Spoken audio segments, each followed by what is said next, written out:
let's construct the tensor product.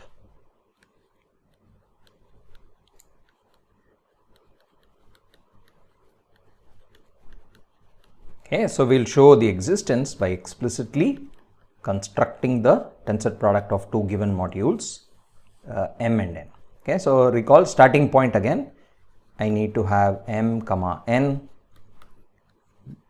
two abelian groups or z modules. Now, what was a tensor product? The tensor product was a pair t comma alpha. Now, what is t? It was a map from m cross n, where t is t is a z module and alpha is a map from m cross n to t. So, t is a z module and alpha is a map which is z bilinear. Okay, we need this such that there is a certain universal property which is satisfied relative to if you take another such pair p comma f, then there is a map from t to p which makes that diagram commute. Okay, so that was the definition, but let's start out by trying to construct this z module t. Okay, so there are a couple of steps involved in this construction. The first step involves the free module that we talked about. So let's do the following. Let's define the set S to be m cross n. Okay, think of it as a set. Think of this only as a set. No additional structure. Okay, ignore the fact that there is an addition operation on m, there is an addition on n and so on. Forget all that. Just think of it as a arbitrary set. Okay, and let's define f to be the free abelian group or free z module. So let this be the free z module on this set S. Okay, in fact, if you recall, the free z module was actually a pair. Okay, f comma gamma. So how did we define the free module? Well, it was, what was gamma? Gamma is just a map of sets from S to F, just an arbitrary set function, such that there was a certain universal property with respect to such pairs. Given any other group and a map from the set S to that group, any other Z module, any other abelian group, then there is a map from F to that group. Okay, so that's what we looked at last time. So what we'll do is we'll just take the free Z module on S, look at this map gamma. Now, in fact, we constructed the free module explicitly. So recall what is the free module. Therefore, what do the elements of F look like? Recall that we constructed F as the set of all functions of finite support on S. So this was all, you could think of it as functions from S to the integers such that H vanishes outside a finite set.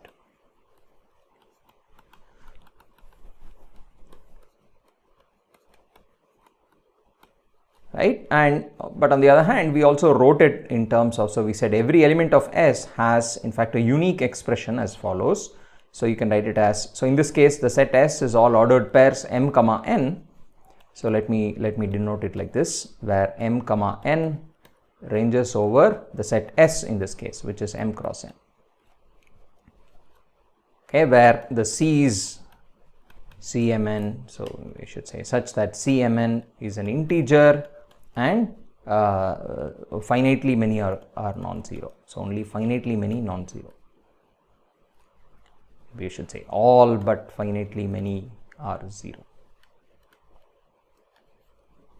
Okay, so this was the construction of the free module, and this map gamma that we constructed. So given a set S, there is this map to the free module on S, which is the following. Take any element S, in this case the element m comma n of S, you map it to the corresponding indicator function emn. Okay, or think of it like a basis vector if you wish. It's 1 only on mn and 0 everywhere else. So this was the map gamma. Okay, so first step, we construct the free module on the set S. Okay, now step 2 in the construction involves the other thing we looked at last time, the other construction, which is that of a quotient group. Okay, so consider the following elements of the free module. Okay, consider the following elements. Okay, what are these? They are elements of the following form. So let's look at E m1 plus m2 comma n. So this is an element of F. Now F is an abelian group, so I can look at this subtraction. So it's a Z module, so I can look at this element. So this is some element of S. So consider the following elements of F, So this is an element of F. So take all these elements where m1, m2 come from M, n comes from N. Okay. Union, the same sort of elements in the other component.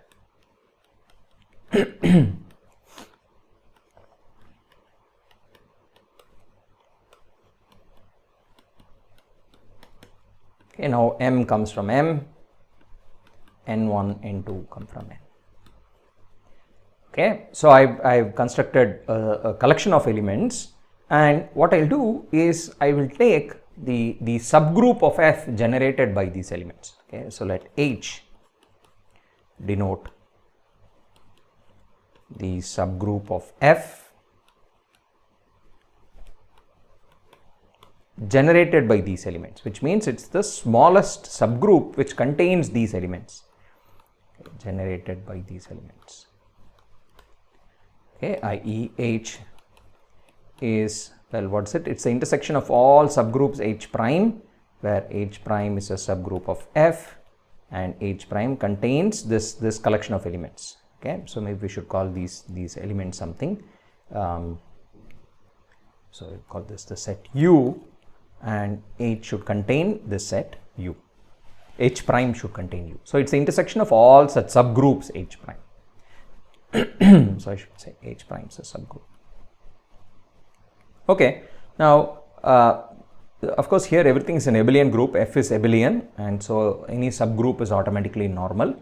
So what we can do is look at the quotient group. So we'll look at the following, take F and look at F mod H, that's the quotient, and there is a projection map. So what is this? Given any element of F, you just look at its coset. So here everything is written additively, right? It's an abelian group. So instead of writing it as GH, instead of the multiplicative notation, I will just switch to the additive notation. Okay, so I will call this coset as G plus H.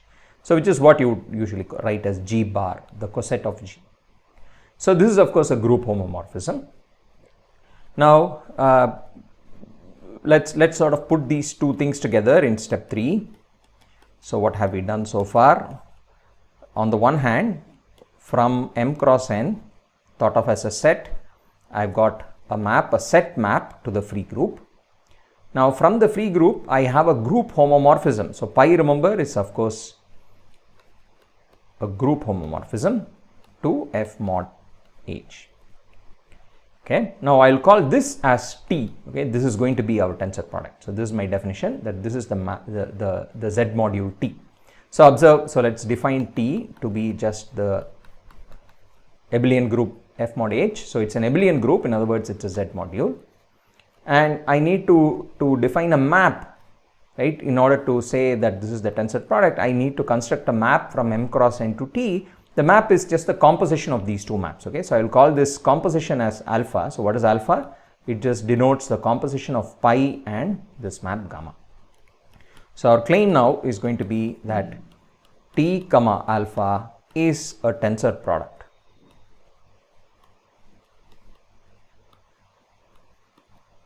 of M and N.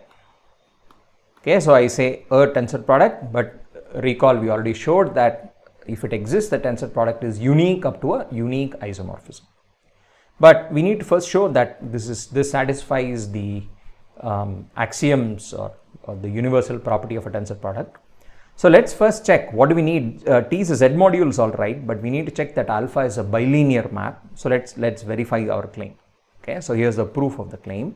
First thing we need to check is that alpha is in fact bilinear. Okay, so what is alpha? It's a map from M cross N to T. Okay, now alpha is just pi composition gamma, and it's sort of strange because gamma is just a map of sets. Pi is a group homomorphism, but we're claiming that at the end, after you compose these two, this alpha has this property of bilinearity in the two variables. Okay, so let's check that this is true. So what does bilinearity require us to check? We need to take m1 plus m2 in the first component, n in the second component, and let's see what that goes to. According to this definition, this is pi of gamma of this, which is just, well, gamma of this is just the element e m1 plus m2 comma n, and pi is just mapping it to its coset modulo h. Okay.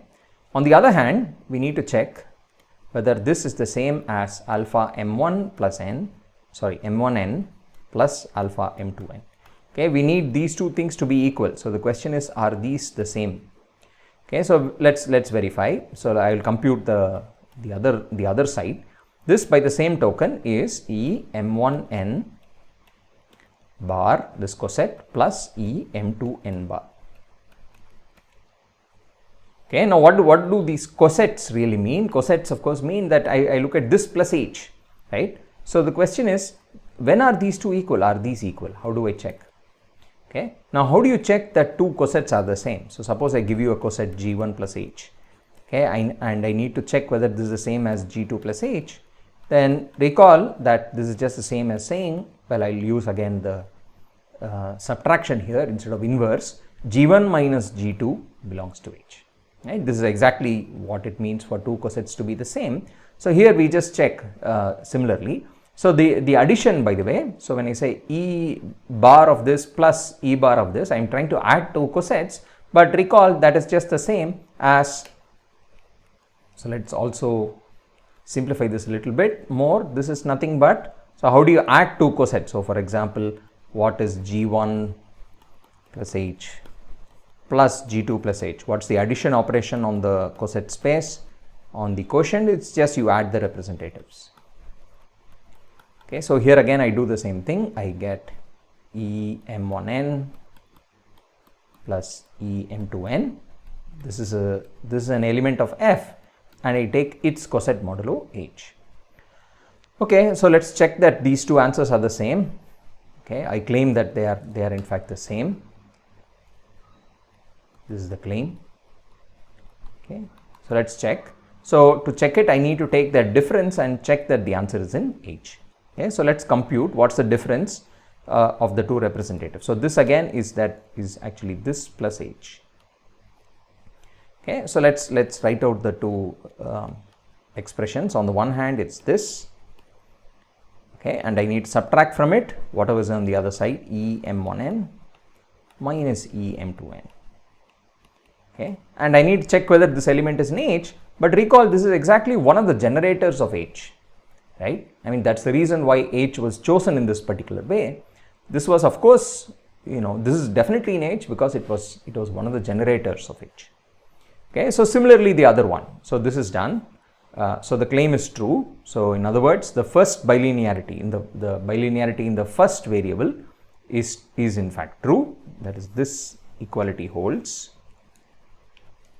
Okay, we have proved this, but the same sort of argument with the second component is also true, because that's the other generator of H, the other kind of generator. So this is the same as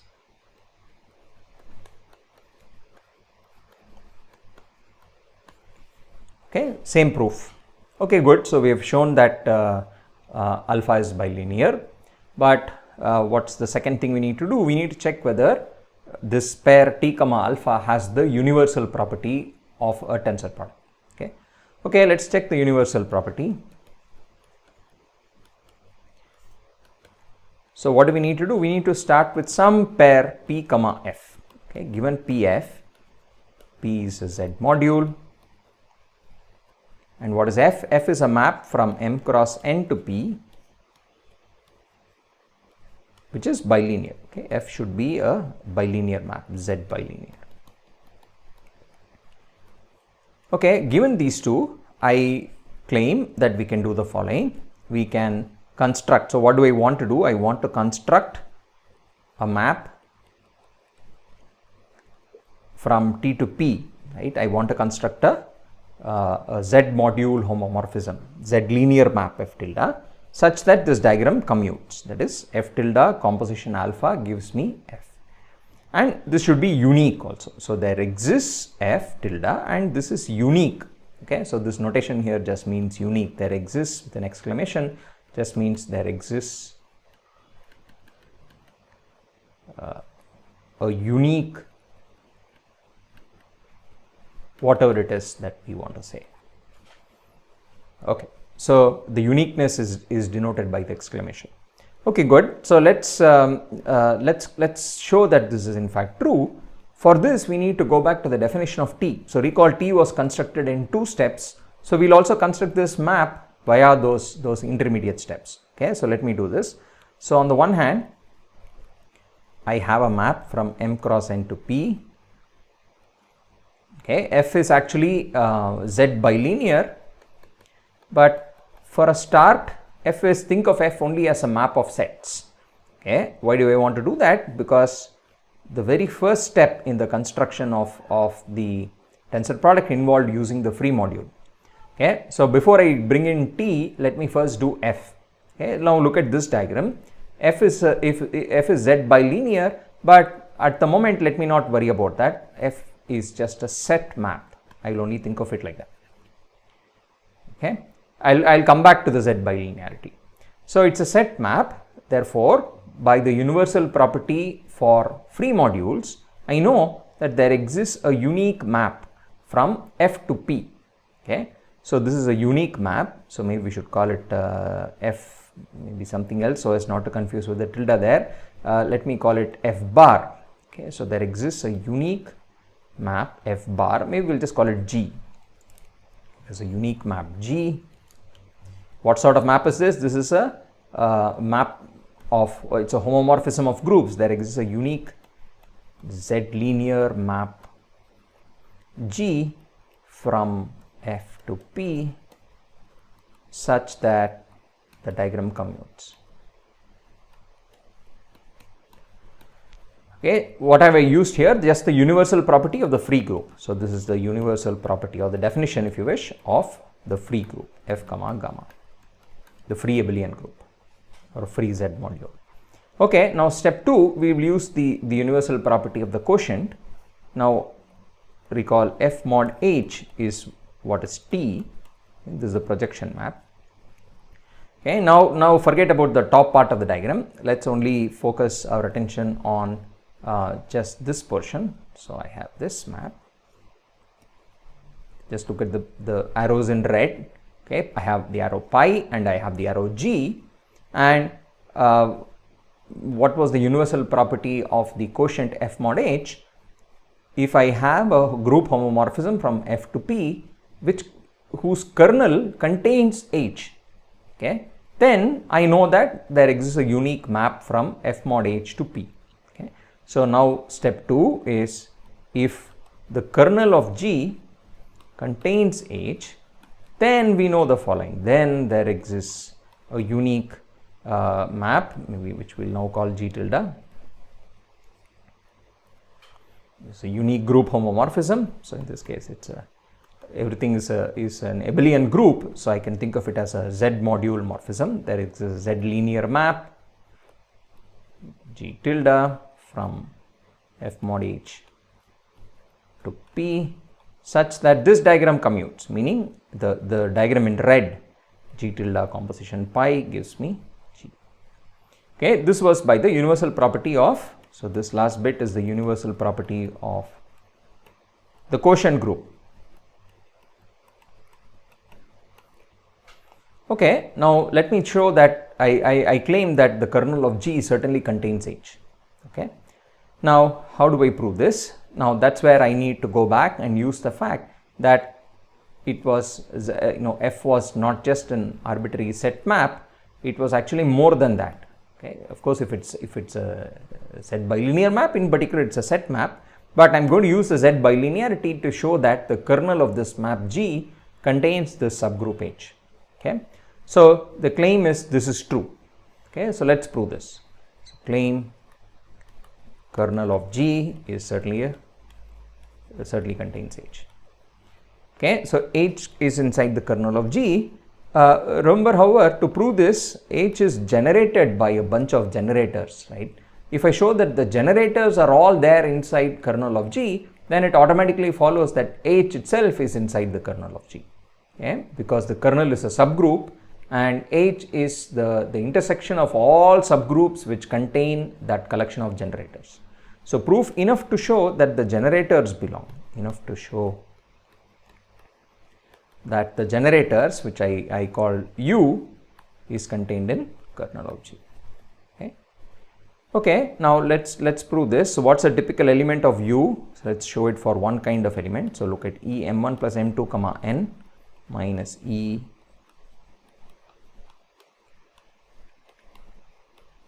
so this is a typical element of U, and let's show that it's inside the kernel of G. In other words, if I apply G to this, I will get 0. Okay. Now how do I do this? Well, observe that. So what do we know about G? G composition gamma is F. Right. Now what are these E's? They are just gammas. So if you see, what is this map? This is just gamma evaluated on the ordered pair m1 plus m2.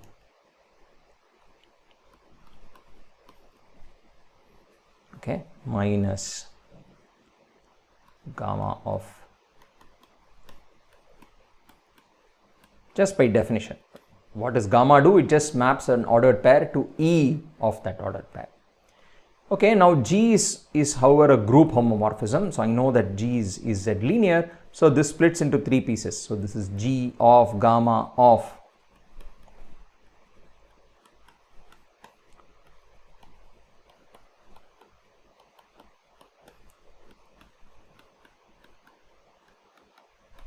Okay, since G is a group homomorphism, since G is Z linear. Okay, but now observe G composition gamma, which is what I have here. This is exactly F. That was the defining property of G, right? It makes this diagram commute. So G composition gamma was F. So I will replace all the G gammas by F's. So this is nothing but F of m1 plus m2 comma n.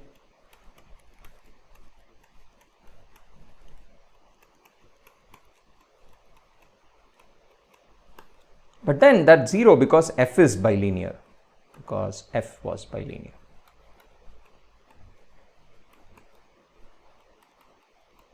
Okay, so what this implies then, so we have showed that this generator belongs to the kernel. Similarly, you can show the other generator. Okay, so similarly, similar argument shows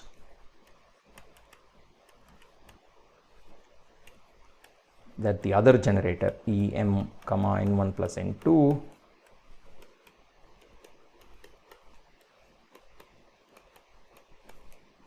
is also in the kernel of G. Okay, so we have managed to show this, that all the generators belong to kernel G, and as I said before, if the generators belong, then the subgroup they generate definitely also is a subset of the kernel. Okay, and now therefore we are done. Therefore, by the universal property of quotients, what does it imply? It implies that there exists a unique map. So, we have shown that kernel of G contains H. This is true. Therefore, there exists a unique Z linear map which makes this diagram commute. Okay, good. So what we have finally established is that this, the existence of all these maps. So let's just copy this. So we have shown now that, okay, so we have constructed, starting from F, we constructed this map G by using the universal property of the free abelian group. Then starting with G, we constructed G tilde by using the universal property of quotients. Okay, and now this is going to be our final map. So the claim is that G tilde is what we need. So I mean, that's what we called as F tilde. So we take F tilde to be this final map G tilde. So take F tilde to be this map G tilde. Okay, so I mean, F tilde is what we needed to construct. Okay, so let's just show that this makes the overall diagram commute. So what's the property we needed? So I'm going to define this as my map F tilde. Okay, so now I need to check that f tilde, so need to check finally that f tilde composition alpha is equal to f, right. So that was the that's the thing we need to do. So at the moment, let's get rid of all the intermediate steps. So this is the big diagram we are looking at, and the map alpha is just this overall map. The composition of these two maps is what we are calling alpha, okay. And our claim is that, so this was called f tilde, this map. So f tilde composition alpha is f. That was the universal property of the tensor product that we need to establish. Now why is this true? Well, because each of the two smaller diagrams commute, okay. So how do we prove this? So let's put all these back. Okay, so now let's observe to prove this that so first this upper triangle commutes. So proof, let's just do it. So first observe that G composition gamma is equal to f. That's the upper triangle commuting. Now the bottom triangle commutes, so which means G tilde composition pi is G. Okay, now I will substitute for G into the top equation. So this means that G tilde composition pi composition gamma is equal to f. But pi composition gamma is exactly our alpha. That was our definition. So G tilde composition alpha is exactly f. So that's exactly what we need to prove, right? I mean, we are calling f tilde as G tilde. So this is done. So what has this done? It has shown that the pair, therefore the pair T comma alpha certainly has the first issue, I mean the first property, that there exists a map from T to the module P. Okay, but further we need to show that this map is unique, right? So that's the last remaining bit of the definition. So we have shown that from m cross n alpha, given any pair Pf, there exists a unique, I mean there exists a map, f tilde is all right. Okay, there exists f tilde such that f tilde composition alpha is f. That we have shown. Okay, but why is such an f tilde unique? That's the last bit.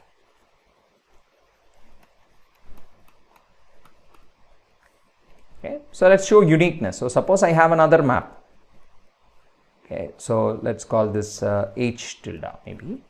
So if I have another map, Z linear map H tilde from T to P, such that the diagram again commutes. Okay, so suppose there exists a map H tilde from T to P, Z linear map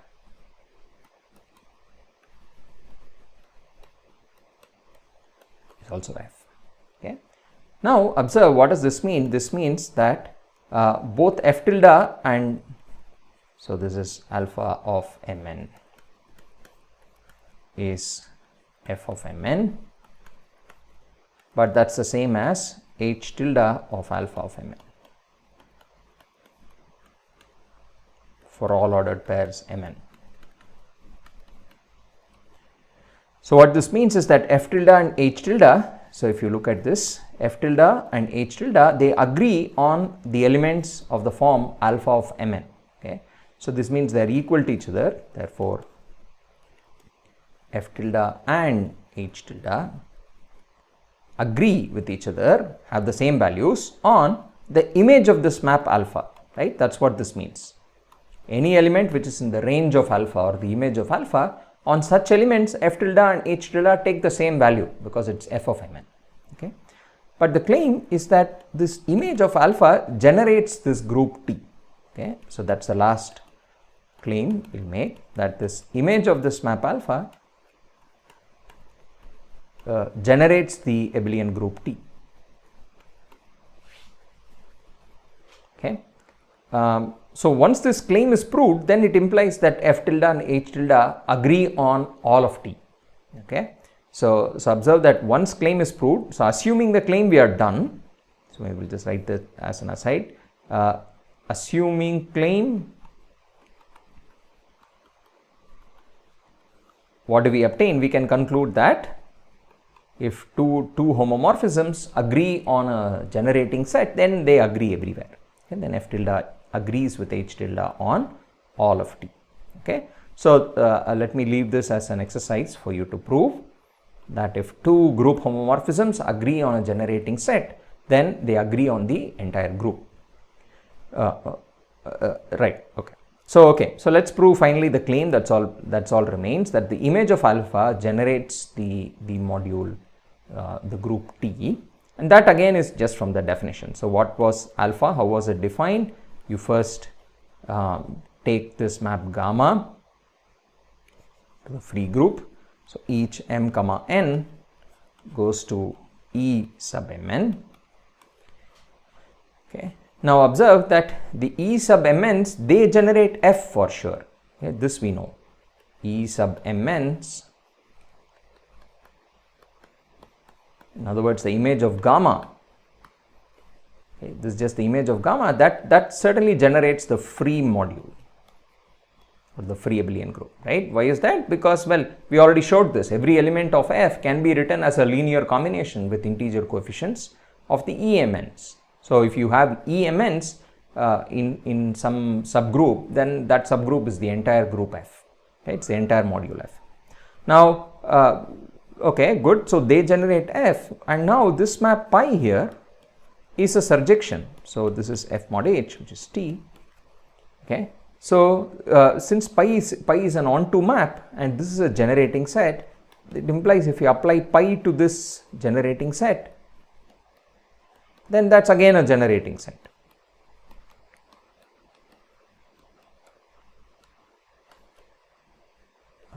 This generates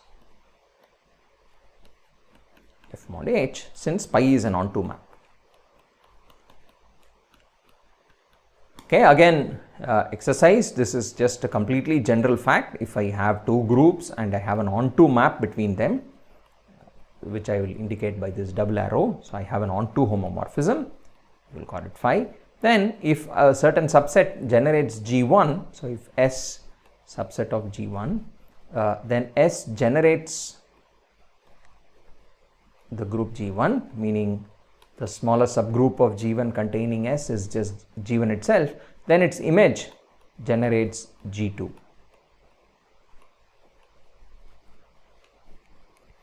Okay, so just a straightforward exercise using the definition of what it means to generate.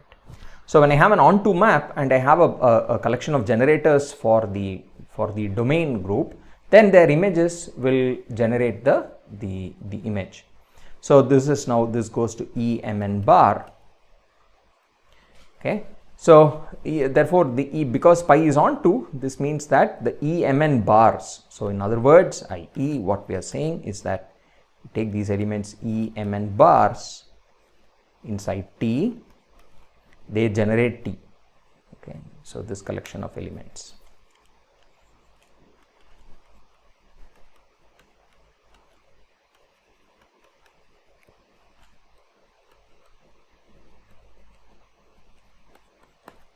Okay, and therefore we are done. So that's the last claim we needed to prove, because this is exactly the image of alpha. Okay, so therefore this shows that this map is unique. So we have constructed the tensor product because we have shown that it has the universal property, that there exists a map F tilde that we needed, but not only that, that map F tilde is unique. Okay, good. So therefore conclusion, therefore final conclusion, T comma alpha is indeed a tensor product as claimed.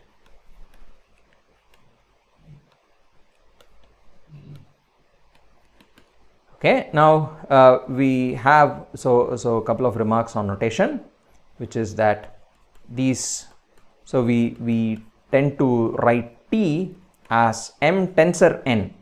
Okay, so this module T that we have constructed, or in general any tensor product if you wish, can be denoted as M tensor n over Z.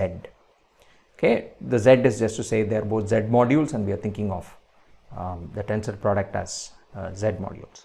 Now this alpha also has a notation. So the alpha, recall, is a map from M cross n to T, right? So T, which I am now calling as M tensor n over Z. Right now it's alpha. So any m comma n goes to what we call E mn bar, right? Now this image we denote it by m small m tensor small n. Okay, so this is again notation. So this is notation for, so T is called m tensor n, and this maybe I should write this the other way around. So this E m n bar, so this alpha of m comma n is also denoted like this. You take little m tensor little n. So that symbol will just denote the element alpha of m comma n. Okay, and so what do we know finally in terms of this new notation? What we mean is that so what we know is this. So alpha is bilinear. That in this new notation just says this: if I take m1 plus m2 tensor n, that's just m1 tensor n. So recall this notation just says it's alpha, right, of m1 n plus alpha of m2 n. And similarly the other m tensor n1 plus n2, which means alpha applied to this pair, okay, where m's are in m and n's are all in capital N. Okay, and the other fact that we just said, that the EMN bars generate the tensor product. That was the other fact. What it means in this notation is the following. So recall, this is just saying that any element of T can be written as a linear combination with integer coefficients of the EMN bars, right? So this is therefore saying any element of m tensor n, this module just T, can be written as follows: as well as a linear combination with integer coefficients, if you wish,